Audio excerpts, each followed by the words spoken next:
Hello friends, this is the fourth part of a series I have started based on life of Steve Jobs, co-founder of Apple Company, a man with a company who revolutionized 5 industries globally. If you want to learn something new, you must watch this video from the beginning to the end, and in the process your ability to think in English will also improve. So now let's get started friends. When Jobs arrived in the Atari lobby wearing sandals and demanding a job, Jobs thus became one of the first 50 employees at Atari working as a technician for $5 an hour. Atari's founder was a burly entrepreneur named Nolan Bushnell. Nolan gave him work because he was very intelligent, enthusiastic, excited about tech. Jobs would come in after others had left and work through most of the night. Despite his arrogance, he was able to charm Atari's boss.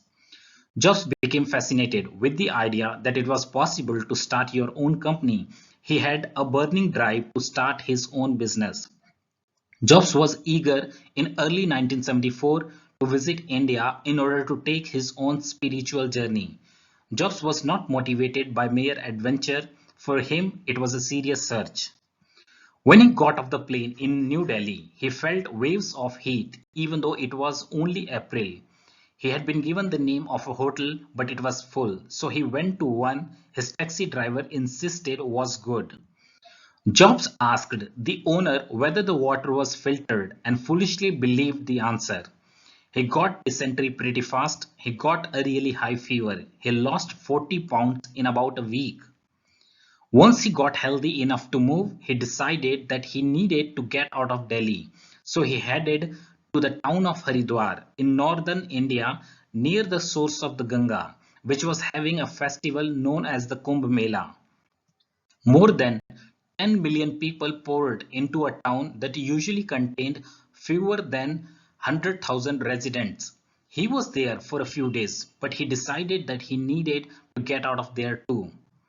He went by train and bus to a village near Nainital in the foothills of the Himalayas. That was where Neem Karoli Baba lived. By the time Jobs got there, he was no longer alive, at least in the same incarnation. Jobs rented a room with a mattress on the floor from a family who helped him recuperate by feeding him vegetarian meals.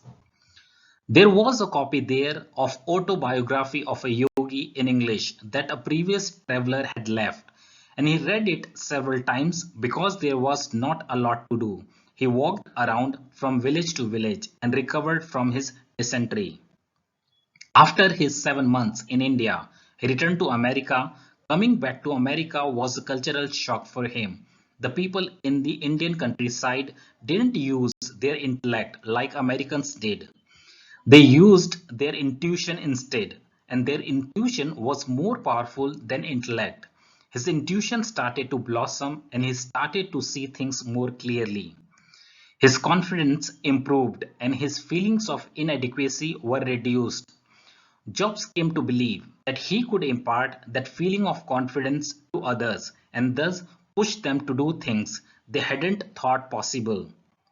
Once again, Jobs worked mostly at night. One day in the late summer of 1975, Nolan Bushnell told him to develop a single-player video game. Wozniak was thrilled when Jobs asked him to help design the game. Even though there was no deadline, Jobs said it had to be done in 4 days. A game like this might take most engineers a few months. Wozniak stayed up 4 nights in a row. Astonishingly, they were able to get the job done in 4 days. Bushnell taught him that if you act like you can do something, then it will work. He told him, pretend to be completely in control and people will assume that you are. That is all friends for today. Please subscribe to this channel and share this video with all your friends. Thank you friends for watching this video. Bye friends.